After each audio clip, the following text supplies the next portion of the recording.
Bonjour. Alors devant les nouvelles circonstances avec cette pandémie, nous sommes dans l'obligation de vous préparer ce tuto pour vous expliquer la suite de la partie financière et présenter comment peut-on exploiter ce fichier de calcul. Le fichier qui permet de préparer tous les calculs de la partie financière. Donc, pour mener cette partie financière, ou cette étude financière, nous avons besoin de ce fichier de calcul. Ok. Alors, au niveau de ce fichier, vous avez, au niveau de la première feuille, les cellules à remplir pour chaque feuille de calcul. Mais nous avons besoin aussi d'un fichier de calcul dans lequel nous avons détaillé les différentes charges, les frais de constitution, les immobilisations et ainsi de suite. Et donc, premièrement, ce que nous allons définir, c'est tout simplement le chiffre d'affaires. Donc, comme vous voyez ici, nous avons la liste de l'ensemble des immobilisations ou des matériels de location qui permet de créer de la valeur et donc dégager un chiffre d'affaires. Alors au niveau de notre feuille de calcul, voilà le chiffre d'affaires déjà défini, déjà calculé, le nombre, donc la définition des matériels, le nombre, le taux horaire, etc. Donc je crois que nous avons déjà présenté ce fichier de calcul. Alors ce qui nous intéresse, c'est tout simplement les résultats. Alors il faut faire attention, on ne va pas calculer, on ne va pas sélectionner aussi le total ici de la colonne, seulement les valeurs concernant les immobilisations ou les matériels. Alors on va faire copier. À partir d'une niveleuse, on va faire collage spécial pour coller seulement les valeurs. Et donc voilà, nous avons défini maintenant le chiffre d'affaires. On passe aux immobilisations. Ici, vous avez les différentes immobilisations à définir. Alors ici, le BFR à définir par la suite. Donc nous avons les frais préliminaires. Alors pour notre entreprise, on n'a pas de brevet, ni de marque ou droit assimilé, mais pourtant nous avons un terrain, des constructions, installation technique, matériel d'outillage, matériel de transport, matériel mobilier de bureau, matériel informatique. Donc également pour l'ensemble de ces immobilisations, nous avons un fichier de détail de calcul qui définit toutes ces immobilisations. Premièrement, nous commençons par l'installation technique matériel outillage. Alors l'ensemble de ces immobilisations sont déjà traitées dans le chapitre qui concerne l'étude technique. Donc au niveau de cette partie, on définit l'ensemble des immobilisations nécessaires pour démarrer l'activité de l'entreprise. Et donc ici, pour l'installation technique matériel outillage, nous avons cette hors taxe. Mais nous avons aussi l'installation de la climatisation. Nous avons supposé qu'il s'agit d'une installation technique matériel outillage. Alors avec un total de 6 900 000.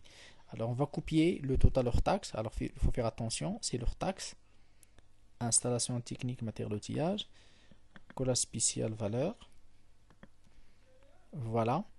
Alors ici au niveau de cette colonne, vous avez le taux d'amortissement selon le CGNC défini par chaque type d'immobilisation. La dotation annuelle est calculée automatiquement et vous avez la valeur nette alors à la fin de la 5e année. Pourquoi? Parce que nous avons des immobilisations qu'on peut exploiter au-delà de 5 ans. L'amortissement total, c'est au-delà de la 5e année, alors que notre projet est défini sur une période de 5 ans. C'est pourquoi pour certaines immobilisations pour lesquelles le taux d'amortissement où la durée d'amortissement dépasse 5 ans, alors nous dégageons quand même une valeur nette comptable. Ensuite, nous définissons le matériel de transport, l'immobilisation suivante. Il s'agit d'un camion et d'une Toyota Pick-up. Voilà. Le montant toujours hors taxe.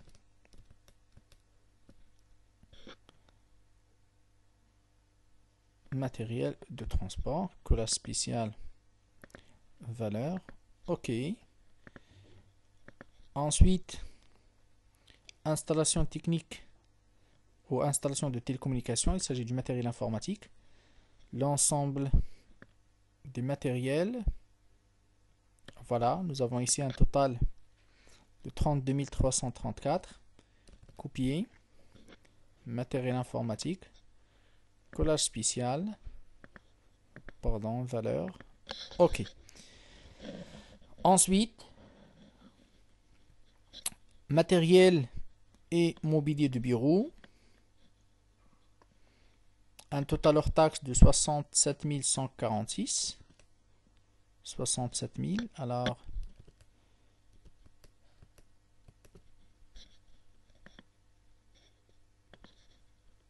copier.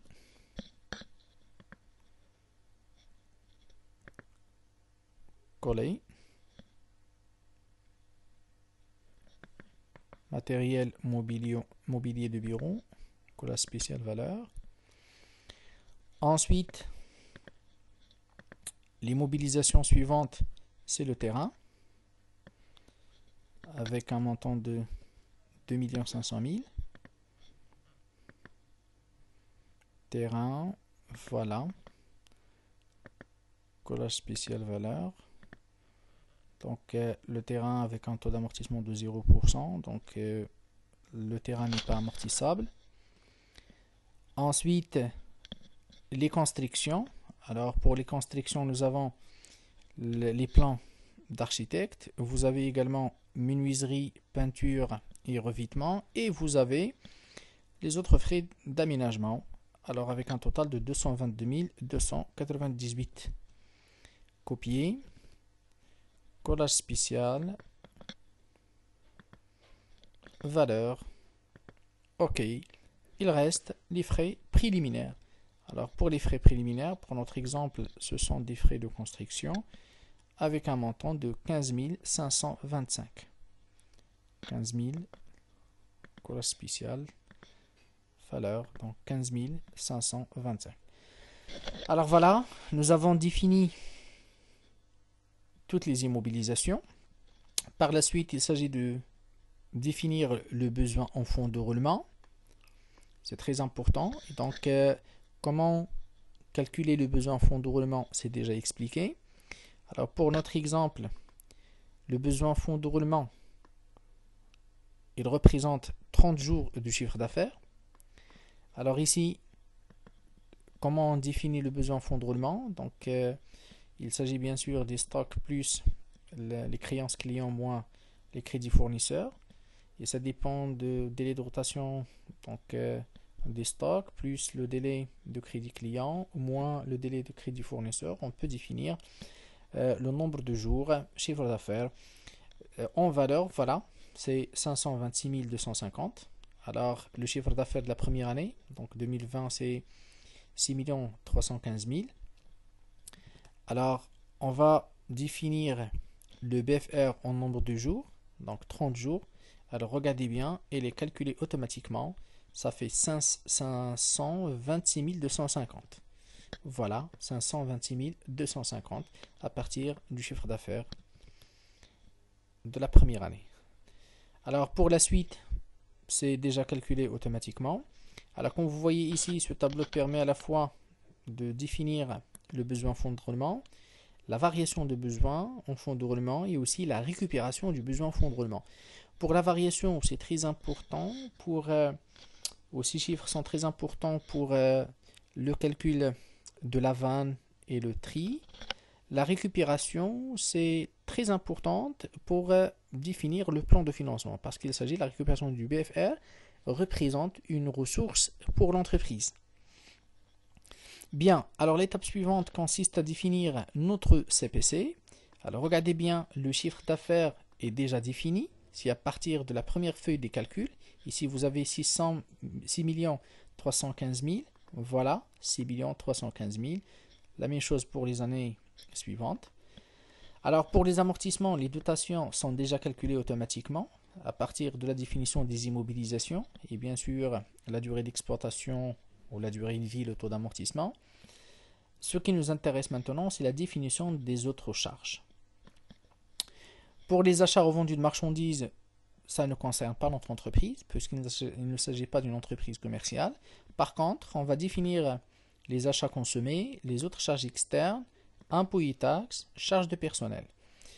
Alors pour les achats consommés, il ne s'agit pas de remplir ces cases ou ces cellules, il s'agit de les définir au niveau de ce tableau-là. Voilà, achat consommé de matières et fournitures. Donc vous avez achat de matières premières pour les entreprises industrielles. Pour notre exemple, il n'y a pas de matières premières à acheter. Par contre, nous avons les fournitures de bureau, les produits d'entretien, eau, électricité et principalement, nous avons le gasoil. Le gasoil pour nous est une charge ou des achats consommés de très grande valeur. Voilà pour la définition des charges. Nous avons les fournitures de bureau, produits d'entretien, eau, électricité. Nous avons supposé qu'il s'agit des charges fixes. Voilà. Pour le gasoil, nous avons fait un calcul à part, voilà, pour définir le montant des dépenses relatives au gasoil. Nous avons les matériels, y compris le camion, voilà, le camion et la pick-up. Ok. Nous avons ici les différentes dépenses. Ok. Et nous avons les totaux. Ce qui nous intéresse, c'est cette dernière ligne. On va copier et coller en collage spécial pour coller seulement les valeurs. L'ensemble des dépenses de gasoil. Ici, vous avez le total ou les totaux des achats consommés de matières et fournitures. Ici, vous avez 730 800. C'est déjà, voilà, c'est déjà ce montant déjà inscrit au niveau de cette ligne, au niveau de cette cellule pour la première année et aussi pour les autres années. Également, pour définir les autres charges externes, on va faire du même. Voilà le tableau pour les autres charges externes. Location, charge locative. Pour nous, il n'y a pas de location. Il n'y a pas de redevance de crédit bail. Pourtant, il y a des primes d'assurance. Il n'y a pas de frais de transport, mais pourtant aussi, il y a les frais de publicité et les frais de télécommunication. Donc, nous avons calculé l'ensemble de ces dépenses à part dans un fichier de calcul. Le voilà. Nous avons les différentes dépenses relatives aux charges externes ou aux autres charges externes. Voilà, copie-coller. Également, ce total de 52 400, il est déjà inscrit, voilà, dans le tableau de base. Le voilà. Il nous reste maintenant les impôts et taxes. Voilà les impôts et taxes. Il faut faire attention ici, quand on parle des impôts et taxes, il s'agit généralement des taxes urbaines, d'édilité, la patente, droit d'enregistrement et de timbre. Voilà. Il nous reste une dernière chose, c'est les charges de personnel. Alors, pour les charges de personnel, c'est un calcul à faire à part entière. Nous avons discuté au niveau de la partie administrative comment définir le besoin en personnel et comment calculer les charges de personnel. C'est au niveau de cette partie, donc la partie administrative, qu'il faut faire les calculs de l'ensemble des charges de personnel. Et donc ce que nous avons ici, au niveau de cette ligne, c'est tout simplement les résultats de ce que nous avons dégagé à partir de cette partie administrative, les charges de personnel. Voilà, on va faire copier, collage spécial, valeur, OK. Et donc voilà, nous avons défini maintenant toutes les charges, tous les produits, toutes les immobilisations, notre besoin en fonds de roulement. Il s'agit ensuite de définir tout simplement les modes de financement. Voilà, mode de financement. Le capital social. Donc, nous avons décidé de créer une entreprise avec un capital de 7 millions de dirhams. Alors, l'emprunt bancaire. Alors, pour l'emprunt, ce n'est pas à nous de supposer ce chiffre-là, mais le fichier permet de calculer le montant nécessaire comme emprunt bancaire qu'il est, donc ce montant nécessaire pour financer le reste de l'actif immobilier. Parce que tout simplement, le passif, il représente des ressources, l'actif représente des emplois. Nous avons défini tous les emplois, mais au niveau des ressources, nous avons défini une première ressource importante, une ressource durable, c'est le capital, avec 7 millions de dirhams. Maintenant, ce qui reste pour financer tout l'actif de l'entreprise, tous les emplois stables de l'entreprise, c'est l'emprunt bancaire. Ok? Et donc, pour vous, il suffit de définir le capital social. Alors, le fichier de calcul donc, permet de calculer automatiquement le montant de l'emprunt bancaire. Ensuite, il faut définir le taux d'intérêt bancaire et aussi la durée. Alors, pour le taux, donc en fait, il y a une corrélation entre le taux et la durée. Plus la durée augmente, plus le taux augmente. C'est une corrélation positive. Mais alors, on va supposer, avec ce qui est présent aujourd'hui sur le marché, avec la situation économique internationale en général, alors la Banque centrale ou les banques centrales ont tendance à diminuer le taux directeur et par là, les banques commerciales également baissent le taux d'intérêt appliqué pour les crédits en général. Alors, on va supposer un taux d'intérêt de 4%, voilà, et une durée de remboursement de 5 ans. Également, nous avons supposé un mode de remboursement d'annuité constante. Alors, pour la banque, vous pouvez indiquer ici le nom de la banque, le nom commercial de la banque, Tijari Wafa Bank, BMCE, etc. La périodicité elle est annuelle, donc remboursement annuel. Alors, en bas, vous trouvez le tableau d'amortissement de l'emprunt. Le voilà. Donc, le capital dû, vous avez les intérêts annuels, l'amortissement annuel. Et donc, ces montants d'amortissement, également, ou plutôt les intérêts. Alors, pour calculer ou pour calculer oui, la vanne, etc., pour les charges d'intérêt, vous avez les annuités. Donc, le montant à rembourser annuellement. Voilà. Donc, ce qui reste maintenant, c'est d'exploiter les résultats et d'interpréter ces résultats. Alors, on va commencer par la rentabilité économique. Ici, pour le taux d'actualisation, donc c'est à vous de choisir ce taux-là. Nous avons parlé de la méthode qui permet de déterminer approximativement le taux d'actualisation. Alors, il ne faut pas être ni trop pessimiste ni trop optimiste. Donc pour moi, c'est 12%. C'est bon, 12%. Et donc avec un taux d'actualisation de 12%. Alors ici, d'abord au niveau de ce tableau-là, vous avez le capital investi. Donc au début, avant de commencer, vous avez la variation du besoin en fonds de roulement. Vous avez les cash flows d'exploitation, la valeur résiduelle. Il n'y a pas de valeur résiduelle pour notre projet. Donc la valeur nette comptable. C'est à partir des valeurs nettes comptables des immobilisations. La récupération du besoin en fonds de roulement, voilà, vous avez cash flow actualisé, somme des cash flows actualisés.